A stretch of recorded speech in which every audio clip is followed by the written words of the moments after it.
नमस्कार दोस्तों, नमो भारत न्यूज़ में आप सभी का एक बार फिर से स्वागत है।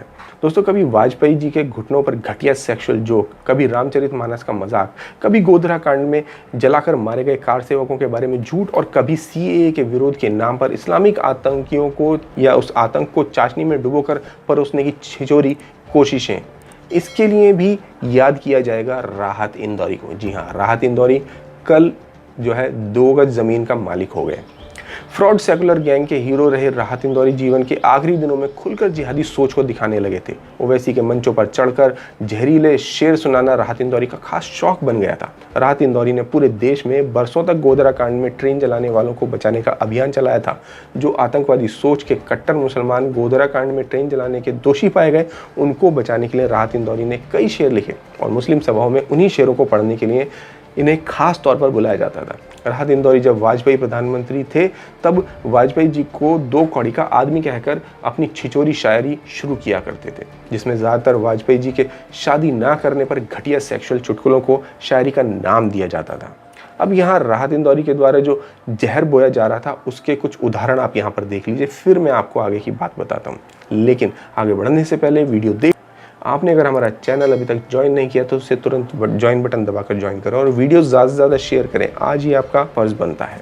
मैं नाम नहीं लेता हूं किसी का अपनी जुबान से, इसलिए कि मेरे शेरों की कीमत करोड़ों रुपए है। मैं 2-2 कौड़ी के लोगों का नाम लेके अपनी शेर की कीमत जाहिर नहीं करना। लेकिन मैं बात पहुंची, इतने बड़े मुल्क का 100 करोड़ लोगों के मुल्क का जो वजन है, जिन पैरों पर है उनका खुद वजन नहीं समझता हूं। सुने दोस्तों के रंग चेहरे का सर्द कैसा है। प्रमोद भाई, शायद मजा आया। रंग चेहरे का। दोस्तों, रामचरितमानस का मजाक उड़ाने के लिए भी मुस्लिम सभाओं में राहत इंदौरी को खूब बुलाया जाता रहा। राहत इंदौरी की शायरी को रास्ते की सस्ती शायरी के तौर पर याद किया जा सकता है, जिसमें इस्लामिक कट्टुता का और कट्टरता का पुट देखकर पॉपुलर होने की घटिया कोशिश बार बार साफ देखी गई। और इसीलिए बॉलीवुड में भी इस व्यक्ति का अच्छा खासा नाम था, क्योंकि बॉलीवुड सदा से शुरुआत से हिंदुत्व और एंटी नेशनल एजेंडा चलाता रहा है। यही कारण है कि आपको कई फिल्मों में इसके गाने, इसके लिरिक्स और इसके शेर मिल सकते हैं। अब एक और ऐसा ही शायर है मुनव्वर राणा, जिसने अवार्ड वापसी गैंग की नींव रखी थी। अखलाक कांड के बाद तो इन लोगों को लोकतंत्र संकट में नजर आता था, मगर जब श्री राम के मंदिर बनने की बारी आती है तो इन लोगों को न जाने क्या हो जाता है। किसी की आवाज़ नहीं उठती कि कैसे all India personal law board भगवान श्री राम के मंदिर के ऊपर जो सुप्रीम कोर्ट का फैसला है उसको मानने से इनकार करता है या उसके खिलाफ आवाज़ उठाता है। मशहूर शायर मुनव्वर राणा ने कहा कि आज का हिंदुस्तान भगवान राम का हिंदुस्तान नहीं है, क्योंकि न्यायालय आस्था के सवाल पर फैसला नहीं दे सकता। उन्होंने कहा कि मुझसे हिंदू भी नाराज रहते हैं और मुसलमान भी नाराज रहते हैं, लेकिन हम जिम्मेदारी से बात करते हैं।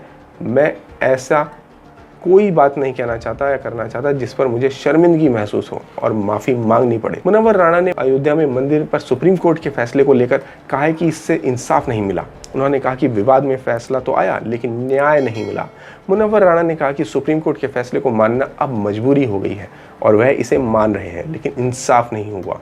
मुनव्वर राणा ने कहा कि वह दुखी है, खफा है। उन्होंने राम मंदिर पर आए फैसले को लेकर सुप्रीम कोर्ट के पूर्व मुख्य न्यायाधीश जस्टिस गोगोई और एस.ए. बोबड़े के खिलाफ आपत्तिजनक शब्दों तक का इस्तेमाल किया है। राणा ने आरोप लगाते हुए कहा है कि सबसे खराब जो बात हुई, इसमें रंजन गोगोई साहब ने वहां से निकलकर फौरन दूसरे दिन राज्यसभा के मेंबर बन गए। यह बहुत घटिया बात थी। उनकी इस हरकत से मेजरमेंट कराया जाएगा तो सुप्रीम कोर्ट ऑफ इंडिया की भूमि 6 इंच कम से कम नीचे गैरत के मारे थक गई होगी। ये सब सोच और विचार हैं इन सो कॉल्ड शायरों के, जिनके शायरी में कभी एक शब्द जो है वो राष्ट्रवाद का नज़र नहीं आता। अगर कोई बात आती भी है तो वो ऐसी आती है जो देश को सिर्फ तोड़ने की बातें करती है या जेएनयू में झंडे बुलंद करने की बातें करती है। यही कारण है कि आज तक जेएनयू में या वामपंथियों को केवल राहत इंदौरी और मुनव्वर राणा जैसे लोगों के ही शेर जो हैं सुनाई देते हैं। वही शेर ये सीएए के विरोध प्रदर्शन में गाते हैं, वही शेर ये जामिया मिलिया इस्लामिया के द्वारा किए जाने वाले दंगों में गुंजाए जाते हैं।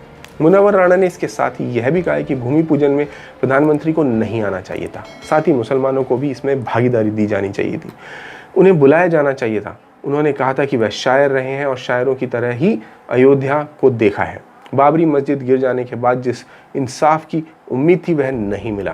प्रधानमंत्री नरेंद्र मोदी को खत लिखकर मुनव्वर राणा ने मांग की है कि अयोध्या में दी गई जमीन पर राजा दशरथ के नाम से अस्पताल बनाया जाए।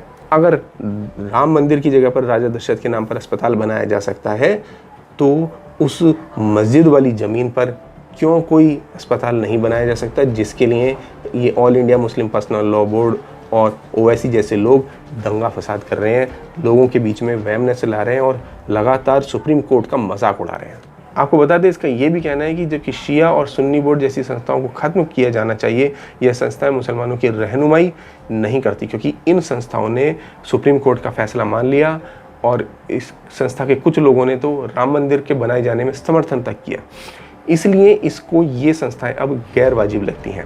ये संस्थाएं मुसलमानों की रहनुमाई नहीं करती। ऐसे में देवबंद या दूसरे मुस्लिम मदारिस को साथ लेकर मस्जिद की बात की जाए। मुनव्वर राणा पर योगी सरकार में अल्पसंख्यक मामलों के मंत्री मोहसिन रजा ने कहा है कि वह उस वक्त कहां थे जब सुप्रीम कोर्ट ने आपसी बातचीत से अयोध्या विवाद में हल लेकर आने को कहा था। मुनव्वर राणा तब कहां थे जब सरकार ने दोनों पक्षों को बातचीत से फैसले का समाधान या मसले का समाधान निकालने के लिए कहा था। ये वही लोग हैं जो अंत तक यह कहते रहे हैं कि सुप्रीम कोर्ट का फैसला चाहे जो होगा हम मानेंगे, लेकिन जब फैसला आ जाता है और मंदिर बनने का फैसला सामने आता है तो ये अपनी जुबान से फिर जाते हैं, प्रधानमंत्री को चिट्ठियां लिखते रहते हैं। मोहसिन रजा ने कहा है कि ये वही लोग हैं जब 2014 में प्रधानमंत्री नरेंद्र मोदी चुनाव लड़ रहे होते हैं तो अपने अवार्ड वापस लौटा रहे होते हैं। समाजवादी पार्टी और कांग्रेस के शासन के दौरान ये लोग राजनीतिक मुशायरे किया करते थे, राजनीतिक पार्टियों से पैसे लेकर उन्हें माहौल बना कर दिया करते थे, उनके पक्ष में माहौल बनाते थे। इन्हें बोलने का कोई हक ही नहीं है।